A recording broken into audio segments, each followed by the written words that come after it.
যে let's say আমাদের এরিয়ার কনসেপ্টটা বুঝছি।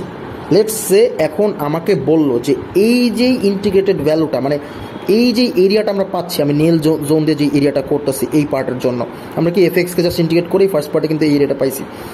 এই এরিয়াটা, এই যে এক্স এক্সিসটা আছে, এই এক্স এক্সিসের চারদিক দিয়ে, ধরো এখানে একটা সুইংয়ের মতো হিঞ্জ আছে, এর চারদিক দিয়ে ঘুরে ধরো আউট অফ দ্য পেজ এসে আবার ইনটু দ্য পেজ, যে টোটাল ঘুরে এরকম করে এসে ঘুরে পেছন দিয়ে আসবে। তার মানে কি জিনিসটা এইভাবে দাঁড়াচ্ছে না, আমি একটু 3D আঁকার চেষ্টা করি। এইটা ধরো তোমার এক্স এক্সিস, এটা এক্স এক্সিস, আর এই লাইনটা চারদিক দিয়ে এইভাবে ঘুরে এসে এইভাবে আসছে, আবার এইভাবে ঘুরে এসে এইভাবে আসছে, মানে এক্সিসকে কাইন্ড অফ প্যাঁচায় ধরে একটা সিলিন্ড্রিক্যাল অবজেক্ট টাইপের বানানোর চেষ্টা করতেছে, রাইট? একটা সিলিন্ড্রিক্যাল অবজেক্ট টাইপের বানানোর চেষ্টা করতেছে। এই যে এমনি ঘুরে ঘুরে আসতেছে, এখানেও এমনি ঘুরে ঘুরে আসতেছে, মানে এক্সিস থেকে বাইরে এসে তারপরে ঘুরে আসতেছে। এইটা কি একটা ডিস্ক টাইপ, একটা সিলিন্ডার টাইপ জিনিস ফর্ম করতেছে না? যদি এটা আউট অফ দ্য পেজ এসে আবার ভিতর থেকে ঢুকে যায়, এটা একটা ডিস্ক টাইপ জিনিস ফর্ম করতেছে এরকম। সো এক্স এক্সিসের চারদিক দিয়ে যদি ও রোটেট করে, লেটস সে আমাকে বলে দিল যে rotate 360 degree around x axis, find the volume.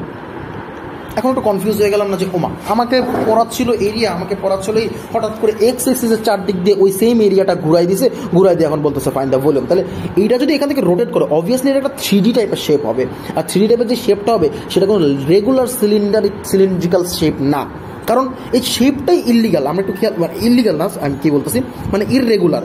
এই শেপটাই আমরা একটু খেয়াল করি যে এখানে একটু কার্ভ আছে। যদি এমন হইতো যে এখানে একটা স্ট্রেট লাইন ছিল, যদি ইকুয়েশনটা এমন হইতো যে এখানে একটা স্ট্রেট লাইন ছিল, একটা রেক্ট্যাঙ্গুলার ছিল, আর এই জিনিসটা টোটালটা ঘুরতেছে আর এখানে এসে পড়তেছে, এই জিনিসটা টোটালটা ঘুরতেছে এখানে এসে পড়তেছে, তাহলে আমরা কাইন্ড অফ বলতে পারতাম যে এই জিনিসটা একটা সিলিন্ডার, একটা রেগুলার সিলিন্ডার ফর্ম করবে। কিন্তু না, এখন যে কেসটা আমরা দেখতেছি, কেস হচ্ছিল যে এখানে তো স্ট্রেট লাইন নাই, এইখানে এরকম খাওয়া একটা লাইন আছে, মানে একটু গর্ত আছে। তো আলটিমেটলি ওর 3D অবজেক্টের প্রত্যেকটা জায়গায় এরকম একটা গর্তর মতো ফর্ম হবে না? সো এই জিনিসটার শেপটা বলার, মানে এই জিনিসটার ভলিউমটা বলার চেষ্টা করে, যে জিনিসটা ও এক্স এক্সিসের চারদিক দিয়ে ঘুরে সুইং খেয়ে এসে আবার পেছনে যায় লাগতেছে, এই 3D অবজেক্টটা যে ফর্ম হচ্ছে এইটার শেপটা বলার চেষ্টা করো। সো আমরা একটু দেখি যে এইটার শেপটা বলতে পারি না কিনা। লেটস সে আমরা একটা সিলিন্ডারের ভলিউমের ফর্মুলা কি?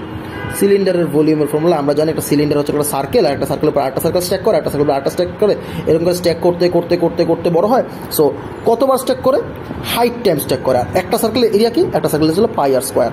তো একটা পাই আর স্কোয়ার, লেটস সে তোমার কাছে একটা প্রিঙ্গলস চিপস আছে, তারপরে আরেকটা প্রিঙ্গলস চিপস বসাইলা, তারপর আরেকটা প্রিঙ্গলস চিপস বসাইলা, এরকম করতে করতে কেউ একটা সিলিন্ডার ভলিউমের মতো খালি এরকম মনে করো 100-200 প্রিঙ্গলসের চিপস এরকম বসাচ্ছ না? তো কতগুলো বসাচ্ছ?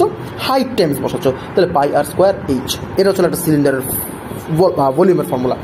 সো এই জিনিসটাও কি এইখানে কাইন্ড অফ কাজ করতেছে না? খালি কি ডিফারেন্সটা কি? ডিফারেন্স হচ্ছিল এখানেও একটু, মানে একটু এখানে একটু বেঁকানো আছে বা ইররেগুলার শেপের মতো আছে। সো এই ডিফারেন্সটা কন্ট্রোল করার জন্য আমরা ইন্টিগ্রেশন ইউজ করবো, কারণ আমি জানি ইন্টিগ্রেশন এখান থেকে একটা লাইন টানবে, এখান থেকে একটা লাইন টানবে, এখান থেকে একটা লাইন টানবে, ও এই ইররেগুলার শেপটাকে কন্ট্রোল করতে পারে। ইন্টিগ্রেশন যতটুকু ইররেগুলার আছে সেই ইররেগুলার শেপটা কন্ট্রোল করতে পারে, আমরা এরিয়াতে দেখছি। সো আমরা জানি হচ্ছিল যে পাই আর স্কোয়ার এইচ হচ্ছিল একটা কিসের ভলিউম? একটা সিলিন্ডারের ভলিউম। এই সিলিন্ডারের ভলিউম ও তো চারদিক দিয়ে ঘুরতেছে, তার মানে একটু ইমাজিন করে দেখি, ও যদি চারদিক দিয়ে ঘুরে, এইটা কি ওর রেডিয়াসটা না? একদম এক্স এক্সিস থেকে একদম টপ পর্যন্ত রেডিয়াসটা না? এই রেডিয়াসটা কিন্তু এক এক জায়গায় একরকম আসতেছিল, এই জায়গায় অল্প একটু কম, এই জায়গায় একটু কম, এই জায়গায় কম, এই জায়গায় কম, তার মানে এই রেডিয়াসটাই হচ্ছিল ইন্টিগ্রেটেড ভ্যালুটা, মানে ওর এরিয়াটা। তাহলে পাই রেডিয়াস স্কোয়ার ইন্টু হাইট, আর হাইটটা হচ্ছিল এ থেকে বি পর্যন্ত, এটাই আর হাইট না? আমি সিলিন্ডারটাকে যদি এখান থেকে এরকম করে আসে, আমি সিলিন্ডারকে যদি দাঁড়া করাই দিই, সিলিন্ডারটাকে যদি দাঁড়া করাই দিই, এটাই কি ওর হাইট না? আর এটাই ওর রেডিয়াস, তাই না?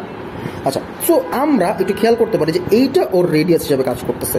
সো আমরা যেটা করব, ভলিউমের একটা ফর্মুলা লিখি। ভলিউম ফর্মুলা খুবই ইজি, প্যারা খাওয়ার কিছুই নেই। একটা পাই লিখবো, পাই লেখার পরে আমরা হাইটের যে লিমিটটা, যে বি আর এ থেকে আসছে, সেটা আমরা লিমিটে বসাই দিব, বি আর এ। তার মানে আমরা পাইও শেষ, আমার এটাও শেষ, তার মানে আমার মাঝখানে বাকি আছে কি? আর স্কোয়ার। আরটা কি? এফএক্সের square dx, and that is the formula of volume.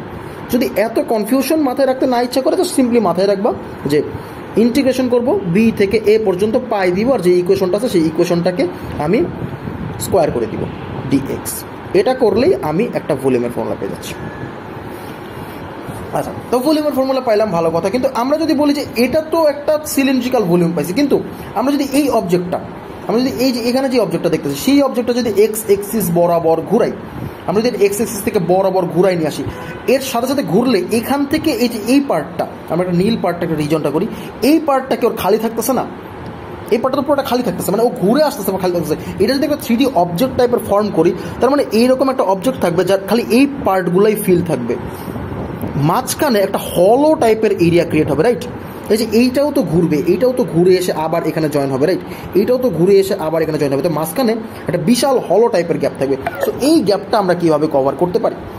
এই গ্যাপটা কভার করতে পারি হচ্ছে হলো বেশি কিছু না, আমরা যেরকম ফর্মুলাটা আমরা এটার এরিয়ার জন্য পড়ছিলাম সেই এরিয়ার ফর্মুলাটাই দিব, জাস্ট বিভিন্ন জায়গায় আমরা হচ্ছে হলো জাস্ট এর উপর স্কোয়ার দিব। যেরকম এটার ভলিউমের ফর্মুলাটা খুবই ইজি, পাই ইন্টু বি থেকে a g x square minus f x square dx. ভুলেও কেউ কিন্তু আবার এরকম করতে চায় না, পাই বি থেকে a g x minus f x whole square দিতে চায় না, হোল স্কোয়ারের ভ্যালু আর এটার ভ্যালু এক না, ঠিক আছে? আমরা কিন্তু ভিতরে স্কোয়ার অ্যাপ্লাই করবো, ইকুয়েশনে অ্যাপ্লাই করার পরে তারপরে ইন্টিগ্রেট করবো, তারপরে পাই বসাবো, লিমিট বসাবো, আগে লিমিট বসাবো তারপরে পাই বসাবো, তারপরে আমার কিন্তু ভলিউমের ফর্মুলা চলে আসবে, ভলিউমের ভ্যালুগুলো চলে আসবে। এখন আমরা একটু লাস্ট পার্টটা দেখি। লাস্ট পার্টটা একটু এই পর্যন্ত বোঝার পরেই অনেকে একটু কমপ্লেক্সিটিস ফেস করতেছে। আমরা দেখবো কয়েকটা ম্যাথ সলভ করলে দেখবো যে এটা অনেক ইজি, অনেক ইজি, রেদার ইজি দেন মোর ইজি দেন হচ্ছিল তোমার ওই সার্কুলার মেজার, এগুলোর চেক করতে অনেক মজা আর অনেক হাই হাই মার্কস দেয়। আচ্ছা, আমরা একটু এখন এইভাবে চিন্তা করি যে আমার একটা ম্যাথ দিছে, ম্যাথটা এইরকম জিনিসটার কথাই বলছিল যে এইরকম y is equals to f x, y is equals to f x, অথবা আমি এফ এক্স বলতেছি, পরে চেঞ্জ করতেছি, y is equals to f x, এটা এক্স এটা ওয়াই। আমি কি জানি, আমি ফর্মুলা জানি কি, আমি এরিয়ার ফর্মুলা জানি। এরিয়ার ফর্মুলা হচ্ছে কি ইন্টিগ্রেশন অফ এটা বি এটা এ, তাহলে বি এ এখানে এফ এক্স বসাইলে আর এখানে ডিএক্স বসাইলে এটা এরিয়া চলে যায়। আমি ভলিউমের ফর্মুলা জানি, ভলিউম যদি এটা এক্স এক্সিসের বরাবর ঘুরে, এট এক্স এক্সিস 360 ডিগ্রি ঘুরে, তার মানে কি ভলিউমের formula pi into b a f x square d x. আচ্ছা ঠিক আছে, কিন্তু এটা এক্স এক্সিসের বরাবর।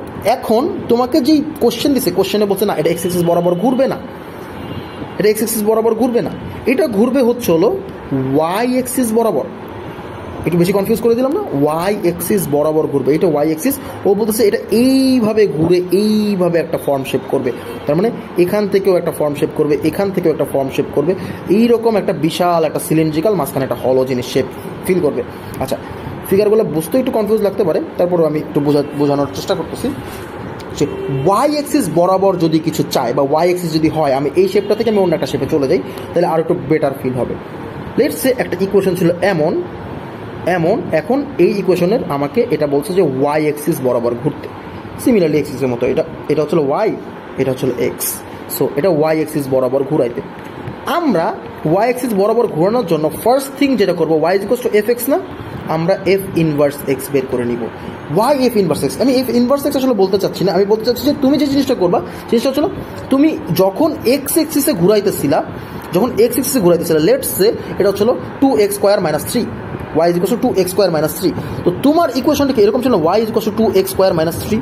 সো এই জায়গায় ইকুয়েশনটাতে সাবজেক্টটা কে ছিল, দেখো ভালো মতো দেখো, সাবজেক্টটা কিন্তু y ছিল, সাবজেক্টটা y ছিল, আর বাকি ইকুয়েশনটা রিমেইনিংয়ে এক্স ওই সাইডে ছিল, অন্য কনস্ট্যান্ট বা এক্স অনেকগুলো থাকলে ওরকম সাথে। সো এটা যদি এক্স এক্সিসে ঘুরাইতেছিলাম, যখন এক্স এক্সিসে ঘুরাইতেছিলাম তখন আমরা এরকম ইউজ করতেছিলাম। ওয়াই এক্সিসে যখন ঘুরাবো তখন ওয়াইকে আমরা এক্সকে প্রায়োরিটি দিব, তাহলে আমরা এক্সকে সাবজেক্ট করে নিব।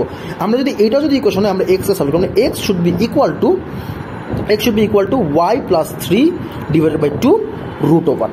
এইটা হচ্ছে হলো আমরা এক্সকে সাবজেক্ট করে নেব, আর এটাকেই বলতেছি আমি ইনভার্স করে নিতে, মানে ইনভার্স না, বেসিক্যালি এইটা করলেই তোমার হয়ে যাচ্ছে যে তুমি এক্সকে সাবজেক্ট করে নিবা ফার্স্ট অফ অল। তাহলে ফার্স্ট কাজ যেটা হবে, আমি এক্সকে সাবজেক্ট করে নিব।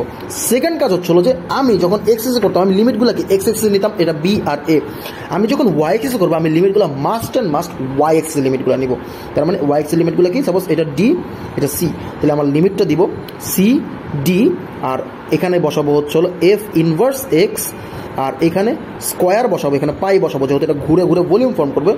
আর এইখানে ডিএক্স লিখতাম, মাথায় রাখতে হবে এখানে ডিএক্স লেখা যাবে, এখানে ডিওয়াই লিখতে হবে, কারণ এটা আমরা ওয়াই এক্সিসে ঘুরাচ্ছি।